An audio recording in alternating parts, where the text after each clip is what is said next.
अस्सलाम वालेकुम viewers, welcome to our channel V Physics. हम लोग जो टॉपिक कर रहे थे डायमेंशन ऑफ फिज़िकल क्वांटिटीज़, उसी को ही अभी हम लेके चल रहे हैं।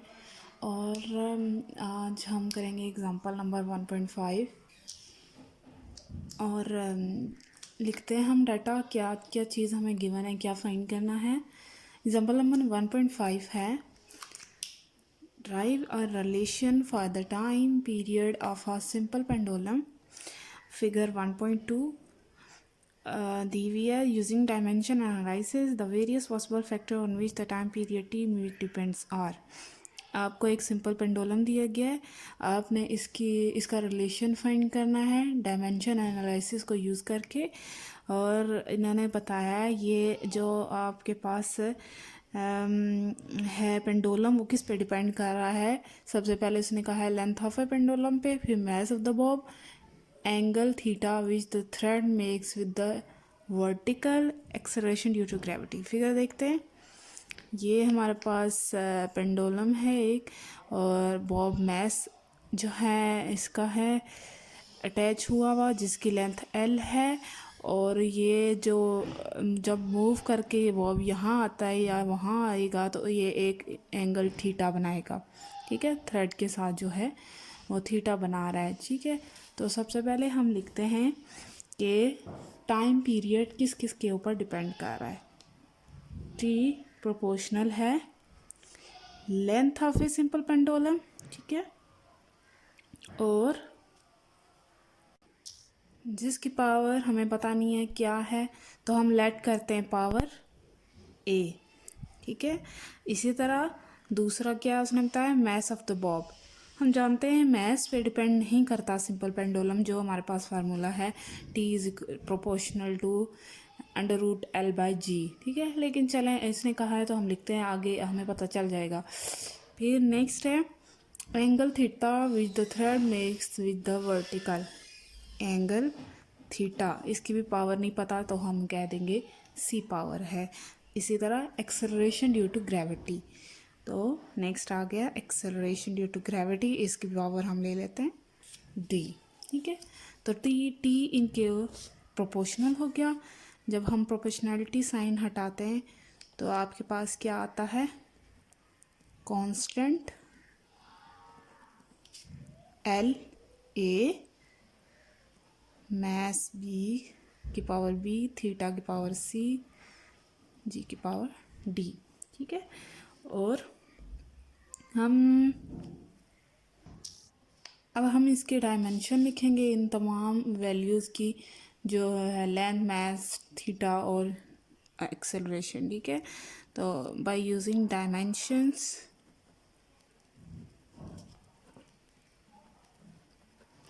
कैसे लिखेंगे हम लोग, t is equal to constant length की क्या डायमेंशन है हमारे पास l, कैपिटल L, और विद स्क्वायर ब्रैकेट की पावर a, मैस की हमारे पास है capital M with power b। Theta हम जानते हैं डायमेंशन लेस क्वांटिटी है।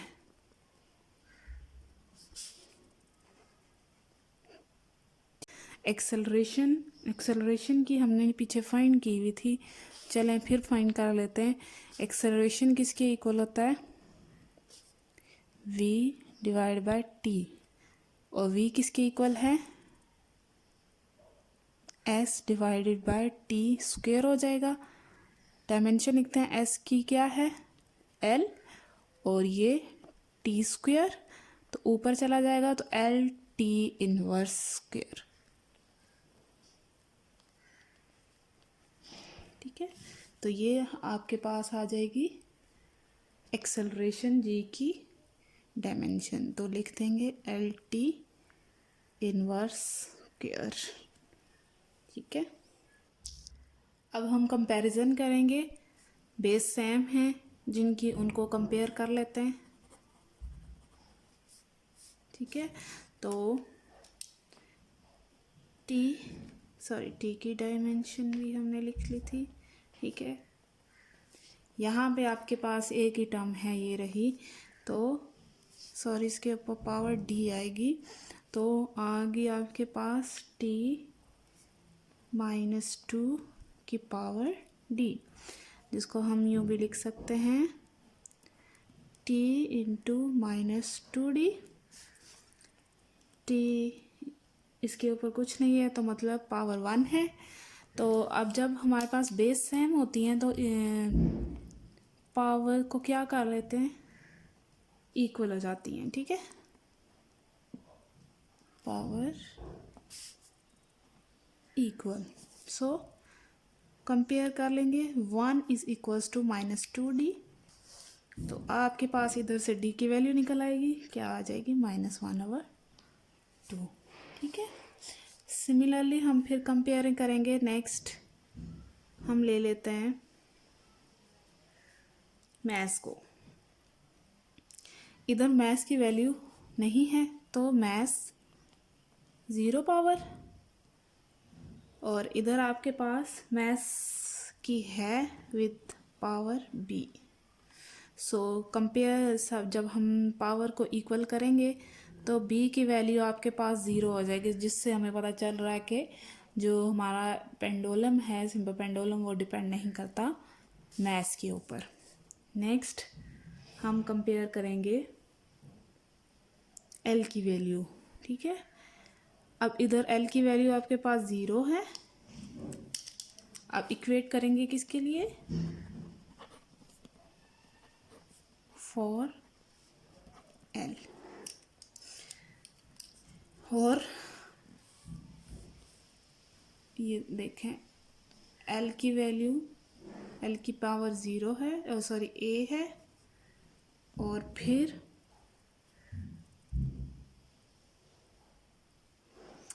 L की वैल्यू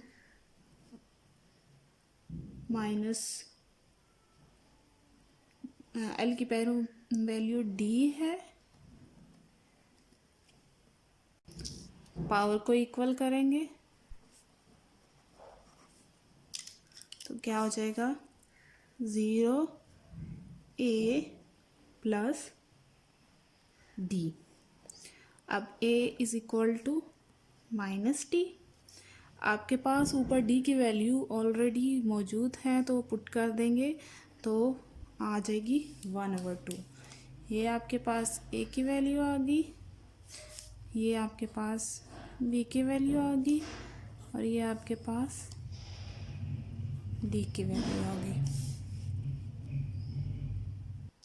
अब ये तमाम वैल्यूज़ जो हमने फाइंड की हैं, ये इस इक्वेशन जिसको हम नाम दे देते हैं a, इस इक्वेशन में हम पुट करेंगे। By putting values we gate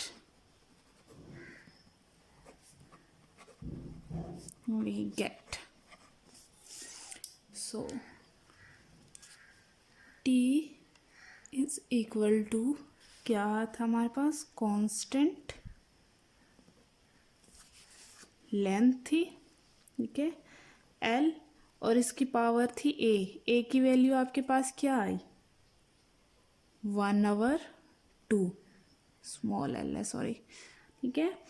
और फिर आपके पास मैथ्स था, मैथ्स की पावर b थी, b की पावर क्या आई है आपके पास 0, और उसके बाद आपके पास था थीटा हम डायमेंशनलेस कहा था, उसकी जगह हम 1 लिख देते हैं। नेक्स्ट आपके पास वैल्यू थी जी की पावर थी डी की वैल्यू आपके पास आई है -1/2, ठीक है। तो हम कैसे लिखेंगे, कांस्टेंट L की पावर 1/2, ये 0 हो गया, ये 0 की पावर के 0 मतलब 1 हो गया, और आपके पास रहेगी जी की पावर -1/2, जिसको आप यूँ भी लिख सकते हैं कांस्टेंट लेंथ इनटू ग्रेविटी √। तो ये आपके पास रिलेशन आ गया सिंपल पेंडुलम का। जैसे हम जानते हैं इसका फार्मूला आपके पास क्या था, t is equals to constant time period which is equals to constant and √, into L divided by g, ठीक है। तो ये हमने रिलेशन ड्राइव कर लिया बाय यूजिंग डायमेंशंस, ठीक है। नेक्स्ट आपके पास एग्जांपल है 1.6 जो कि क्या है, find the dimension and hence the SI unit of coefficient of viscosity eta in the relation of Stokes law for the drag force F for a spherical object of a radius r moving with velocity v given as। आपको Stokes law का जो है formula आपको बता दिया है, F is equal 6 pi eta R V. ठीक है, ये आपने जो कोफिशिएंट है विस्कोसिटी का ईटा, इसकी डायमेंशन फाइंड करनी है। ठीक है, और चले हम चलते हैं और इसको सॉल्व करते हैं। सबसे पहले हमारे पास क्या गिवन है, फोर्स जो कि इक्वल है 6 पाई ईटा आर वी। ईटा की हमने निकालनी है डायमेंशन, तो ईटा को साइड पे कर लेते हैं, force into R into V. 6 pi क्यों नहीं लिखा मैंने, क्योंकि ये डायमेंशन सॉरी ये कांस्टेंट है, इस वजह से कांस्टेंट वैल्यू है, इसकी कोई डायमेंशन नहीं है, तो हमने इसको साइड पे कर लिया। ठीक है, ये डायमेंशन एनालिसिस में जो भी वैल्यूज़ होती हैं कांस्टेंट, उनको ऐड नहीं किया जाता। अब हम डायमेंशन लिखते हैं,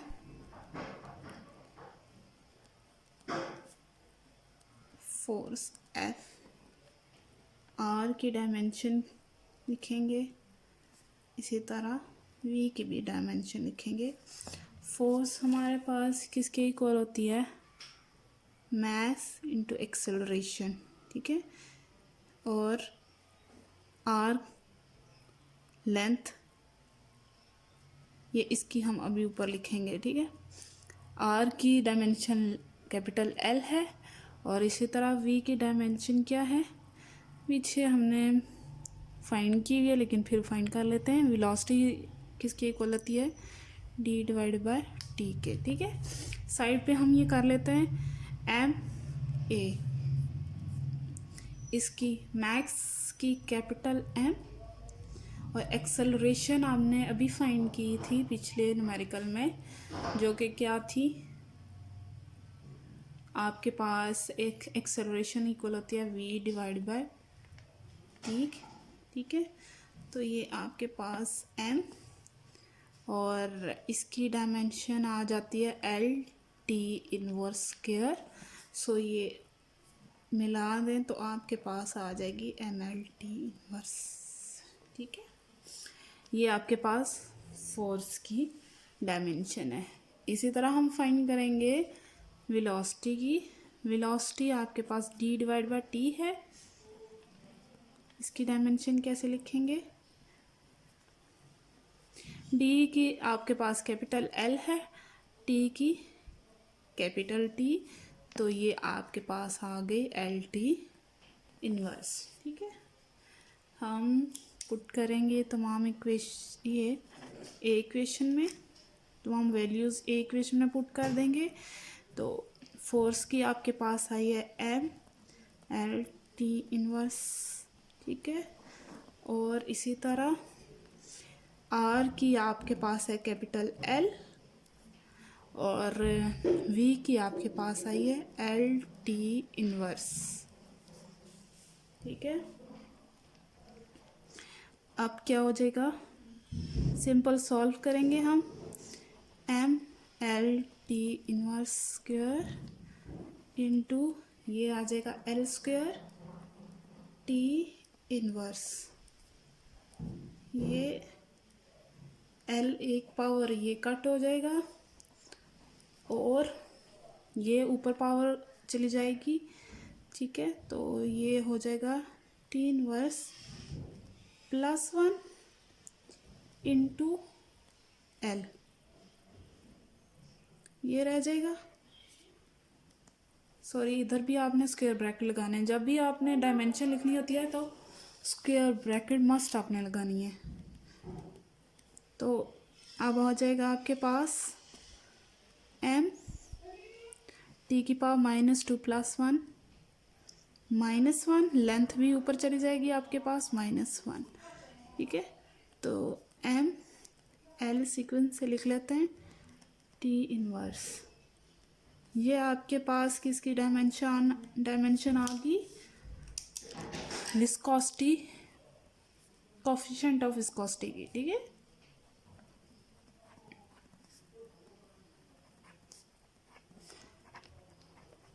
कि हमने डायमेंशन फाइंड कर ली है, ठीक है।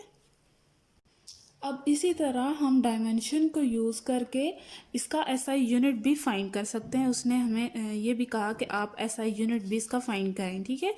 अब हम जानते हैं आपके पास मैस का यूनिट क्या होता है, केजी। आपके पास लेंथ का यूनिट क्या होता है, मीटर। इनवर्स उसी तरह लिख दें। टाइम का यूनिट सेकेंड। तो आपके पास आ गया केजी पर मीटर सेकेंड। ये आपके पास यूनिट आ गया किसका, कोफिशिएंट ऑफ विस्कोसिटी का, ठीक है। हमने यहाँ यही फाइंड करना था। नेक्स्ट हम बढ़ते हैं एक्सरसाइज की तरफ। क्वेश्चन जो हैं वो क्या हैं। सबसे पहला हमारे पास क्वेश्चन पूछा गया है, name several repetitive phenomena occurring in nature which could serve as reasonable time standard. वो कौन से ऐसे फिनोमेनाज हैं जो नेचर में एग्जिस्ट कर रहे हैं, जो जिनको हम एज अ टाइम स्टैंडर्ड ले सकते हैं, ठीक है। टाइम स्टैंडर्ड किससे क्या मतलब, कौन से ऐसे फिनोमेनाज हैं, वो तमाम फिनोमेना जो अपने आप को रिपीट करते हैं किसी खास इंटरवल में, उनको हम टाइम स्टैंडर्ड कह सकते हैं, ठीक है। अपने आपको एक इंटरवल में रिपीट कर रहे होते हैं एक प्रोसेस को, वो हम एज अ टाइम स्टैंडर्ड ले रहे होते हैं, ठीक है। तो बहुत सारे ऐसे नेचर में फिनोमेनास मौजूद हैं। सबसे पहले जैसे हम ह्यूमन को ले लें तो हमारी हार्ट बीट है। हार्ट बीट आप लोग देख रहे हो, एक टाइम स्टैंडर्ड है इसका, और वो एक ही इंटरवल में चल रही होती है, और ये नेचुरली आपके पास है। उसके बाद पल्स रेट होगा आपके पास। पल्स रेट जो है वो हमारा ह्यूमन का जो चल रहा होता है, वो भी एक क्या है, टाइम स्टैंडर्ड हम ले सकते हैं उसे। उसके बाद अभी हमने एग्जांपल की है सिंपल पेंडुलम की। सिंपल पेंडुलम को भी हम एज अ टाइम स्टैंडर्ड ले सकते हैं, ठीक है। वो भी एक रिपीट कर रहा होता है फिनोमेना को। और उसके बाद हम ले रहे हैं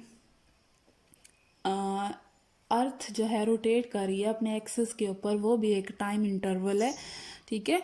तो क्या हम लिख सकते हैं, earth rotate on it's on axis, ठीक है। उसके बाद जिससे हम लोग ये जो अर्थ रोटेट कर रही होती है अपनी एक्सिस के ऊपर, हम लोग इसे दिन रात का और लेंथ का हम लोग जो है पता कर सकते हैं। ये कुछ हैं जो रिपीटेटिव फिनोमेना, मेरे जहन में अभी तक यही हैं, और भी हैं बहुत सारे। अगर आप लिखना चाहें तो ज़रूर लिख सकते हैं, ठीक है। सबसे पहला यही था कि हमने बताना था टाइम स्टैंडर्ड के बारे में, कि कौन से ऐसे फिनोमेना जो नेचुरली एग्जिस्ट कर रहे हैं, ठीक है। दूसरा क्वेश्चन आपके पास है, फर्स्ट ये था। दूसरा क्वेश्चन है, give the drawbacks to use the period of a pendulum as a time standard. Time standard अगर हम सिंपल पेंडुलम या पेंडुलम को हम ले रहे हैं उसके टाइम पीरियड को, तो उसमें क्या ड्रॉबैक्स आएंगे। तो देखते हैं हम लोग कि टाइम पीरियड का आपके पास रिलेशन क्या है। टी इक्वल है 2π/L इंटू जी स्क्वायर रूट। इस रिलेशन से हमें साफ पता चल रहा है टाइम पीरियड किसके ऊपर डिपेंड कर रहा है, लेंथ के ऊपर और ग्रेविटेशनल एक्सेलरेशन के ऊपर, ठीक है। लेंथ और ग्रेविटेशनल एक्सेलरेशन के ऊपर ये हमारे पास डिपेंड कर रही है टाइम पीरियड। तो इसके ऊपर क्या ड्रॉबैक्स आएंगे, क्या हमें time standard as a time standard हम लेंगे तो क्या क्या ड्रॉबैक्स होंगे। सबसे पहला ये है कि जैसे जैसे आप का एल्टीट्यूड चेंज होगा तो ग्रेविटेशनल एक्सेलरेशन की वैल्यू चेंज होगी। ग्रेविटेशनल एक्सेलरेशन की वैल्यू जब चेंज होगी तो टाइम पीरियड की वैल्यू चेंज होगी, तो हम ये टाइम स्टैंडर्ड में नहीं ले सकते। ये सबसे पहला ड्रॉबैक है। तो जी की वैल्यू क्या होती है, इंक्रीज और डिक्रीज़। अगर हम लोग अपनी के एल्टीट्यूड चेंज करें, लेंथ, तो जगह जब हम चेंज करेंगे, कोई भी जगह चेंज होगी तो जी की वैल्यू भी उस जगह से चेंज होती जाएगी, ठीक है। तो जी की वैल्यू हर जगह सेम नहीं रहती, तो इसके चेंज होने से तो टाइम पीरियड पे चेंज आएगा, ठीक है। सबसे पहला ड्रॉबैक आपका ये था। दूसरा आपके पास है,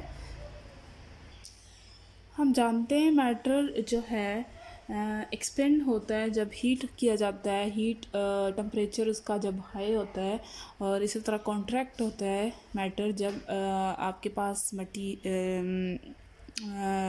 टेम्परेचर जो है वो डिक्रीज़ होता है। तो जो हमारे पास पेंडुलम की लेंथ है वो इंक्रीज़ या डिक्रीज़ होगी बाय इंक्रीजिंग और decreasing temperature.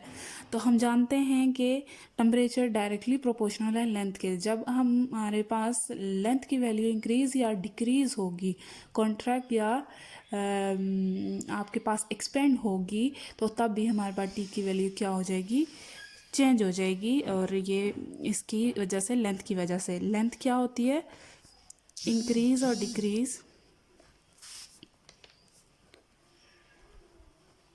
Because of temperature. Temperature की वजह से लेंथ की वैल्यू क्या होगी, इंक्रीज़ और डिक्रीज़ होगी। तो तब फिर क्या होगा, द टाइम पीरियड भी आपके पास चेंज हो जाएगा। तो ये भी आप टाइम स्टैंडर्ड नहीं ले सकते, दूसरा ड्रॉबैक है। थर्ड आपके पास ड्रॉबैक हो सकता है एयर रेजिस्टेंस, ठीक है। एयर रेजिस्टेंस भी और प्रेशर भी जो है टाइम पीरियड को इफ़ेक्ट कर सकते हैं, ठीक है। ये रहे आपके पास 3 ड्रॉबैक्स जिनकी वजह से हम लोग सिंपल पेंडुलम के टाइम पीरियड को एज अ टाइम स्टैंडर्ड नहीं ले सकते। नेक्स्ट क्वेश्चन नंबर 3 है हमारे पास, why do we find it useful to have 2 units for the amount of substance kilogram and the mole. हम कभी सब्सटेंस ले रहे हैं जिसके 2 यूनिट हैं, किलोग्राम एंड मोल। ये हमारे लिए यूज़फुल क्यों है कि हम दोनों यूनिट को यूज़ करें, ये हमने बताना है। तो जैसे देखा जाए, अगर हम किसी भी सब्सटेंस का अगर वेट कर रहे होते हैं तो हम मोस्टली यूज़ कर रहे होते हैं यूनिट केजी, ठीक है। अगर हम उस माइक्रो स्केल में चले जाएं, ठीक है, और माइक्रो स्केल में अगर हम इंटिटीज़ को जो सब्सटेंस के अंदर हैं उसको अगर हम काउंट करना चाहें तो तब हम यूनिट यूज़ कर रहे होते हैं मोल, ठीक है। तो माइक्रो स्केल जितना छोटा जाता जाएगा तो हम उस वक्त मोल का यूनिट यूज़ कर रहे हैं। और अगर कोई क्वांटिटी को मेजर कर रहे हैं, उसका वेट मेजर कर रहे हैं, तो तब हम लोग यूनिट यूज़ कर रहे होते हैं किलोग्राम। तो फिर हम क्वांटिटी को देख के इस तरह हम लोग ये दोनों यूनिट यूज़ कर लेते हैं, ठीक है। जैसे हम क्या लिख सकते हैं, अगर हम वेट के लिए यूज़ करें किसी सब्सटेंस को मेजर करने के लिए, तब हम यूनिट यूज़ कर रहे होते हैं,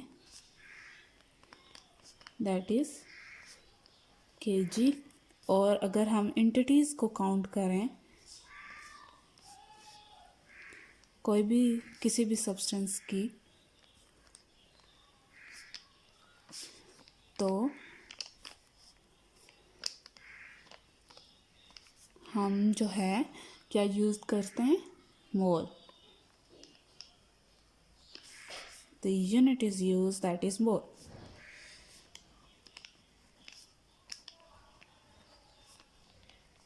ठीक है।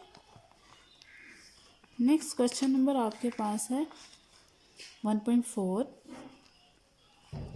क्या है, 3 students measure the length of a needle with a scale on which minimum division is 1 millimeter.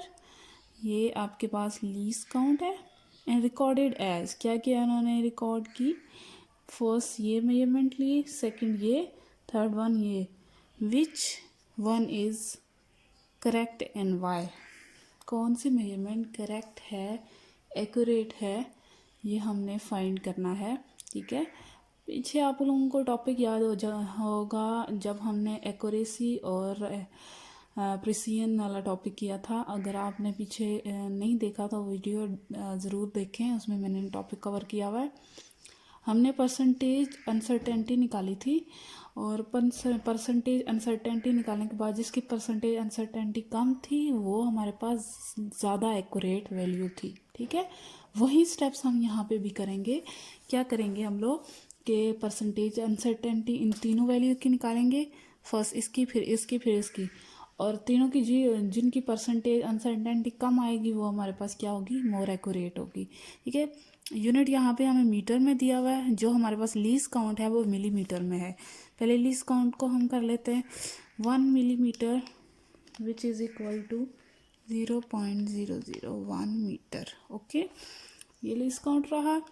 और पहली मेजरमेंट है, एक मेजरमेंट का मैं आपको निकाल के दिखाती हूँ और आप आगे खुद करें। क्या होता है, हम परसेंटेज अनसर्टेनिटी निकालेंगे इस मेजरमेंट की।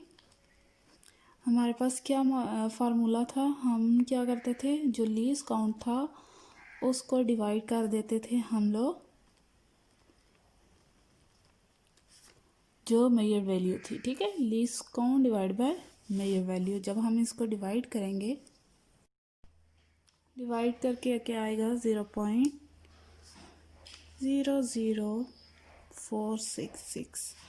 तो फिर मल्टीप्लाई कर देंगे 100 से, क्योंकि हमने परसेंटेज निकालनी है, क्योंकि आ जाएगा आपके पास 0.466%। ठीक है, ये फर्स्ट जो आपके पास मेजरमेंट दी गई है ये उसकी परसेंटेज है।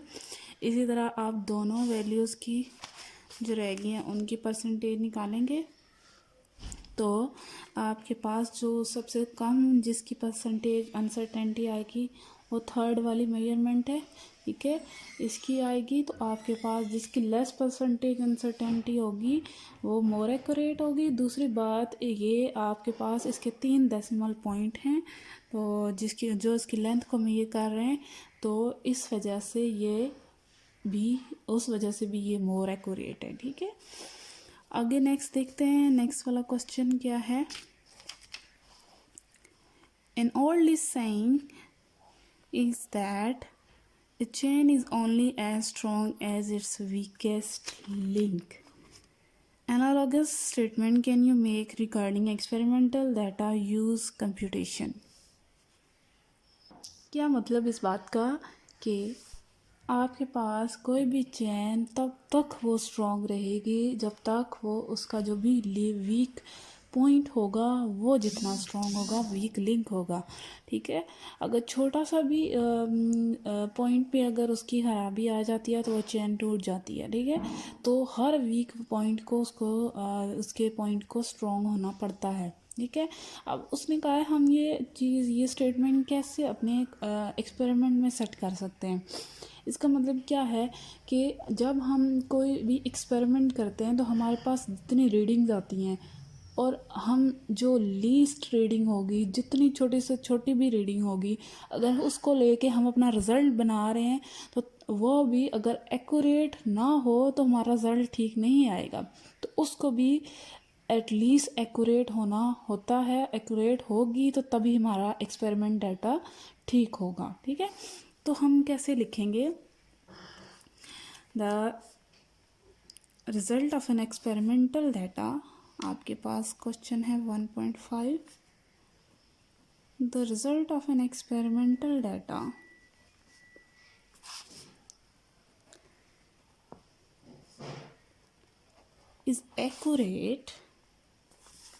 is as accurate as any of the least accurate measurement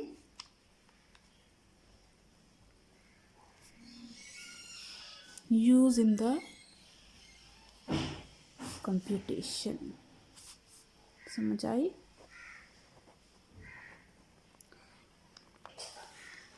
ये आपके पास था, जो कोई भी हम एक्सपेरिमेंटल डाटा ले रहे हैं वो एक्यूरेट होगा जब हम कोई भी उसकी लीस्ट एक्यूरेट मेजरमेंट यूज़ करें वो भी हमें एक ट्रू रिज़ल्ट दे रही हो, रिज़ल्ट हमारा उससे ठीक आ रहा हो।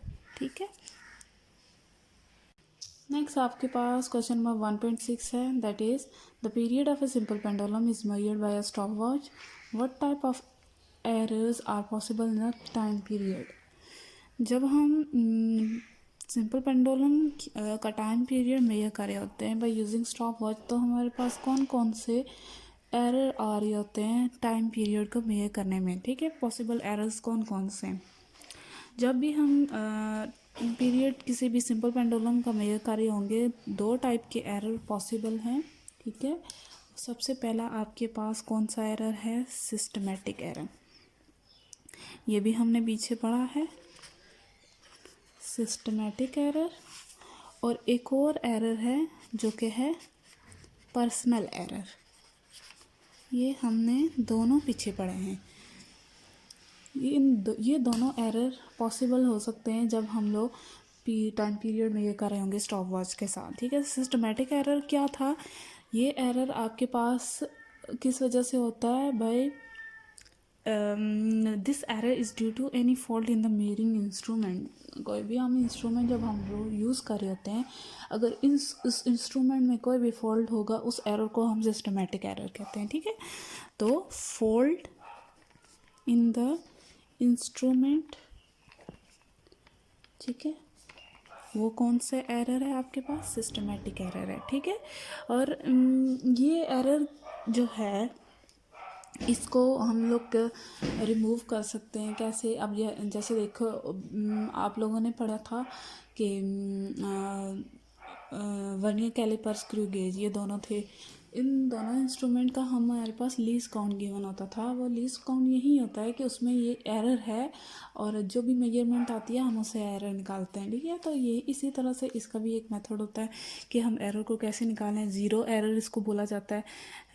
ज़ीरो एरर की वजह से भी होता है, और हम अगर इंस्ट्रूमेंट को सही तरीके से यूज़ ना कर रहे हों तब भी हमारे पास एरर आ जाता है उस इंस्ट्रूमेंट में, हम जब हम मेजरमेंट ले रहे होते हैं। ठीक है, ये भी एक आज खुद से सेल्फ, जो आप अगर इंस्ट्रूमेंट में उसको सही इस तरीके से इस्तेमाल ना करो तो एरर उसमें भी आ जाएगा। दूसरा आपके पास है पर्सनल एरर। पर्सनल एरर से क्या मुराद है, अगर कोई ऑब्जर्वर आपकी मेजरमेंट ले रहा हो, अगर आपने वो आपको एक्सपेरिमेंट करते हुए देख रहा है, अगर वो रीडिंग ले रहा है, अगर वो जो है ऑब्जर्वर, उसकी ये एरर कब होता है, this error occurs due to negligence and inexperience of the observer की इनएक्सपीरियंस और निग्लिजेंस की वजह से मोस्टली ये एरर जो हो जाता है उसको हम लोग पर्सनल एरर कहते हैं।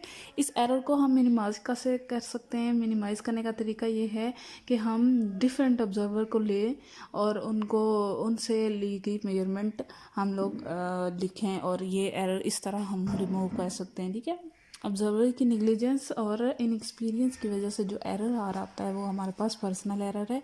ये दो एरर पॉसिबल हैं जब भी हम स्टॉप वॉच से मेजरमेंट ले रहे होंगे टाइम पीरियड की। ठीक है, सॉरी, टाइम पीरियड ले रहे होंगे, उसको मेजर कर रहे होंगे कि हमारा टाइम कितना है। तो क्या लिखेंगे हम लोग, this error occur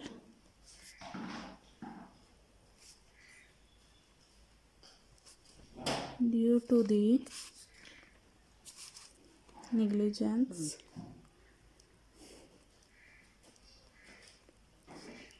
of the negligence and inexperience of the observer। ठीक है, और इसको हम रिड्यूस कैसे कर सकते हैं, हम सर्वर मेजरमेंट्स ले रह सकते हैं with the help of different observer. तो ये आपके पास एरर जो है ये रिड्यूस किया जा सकता है।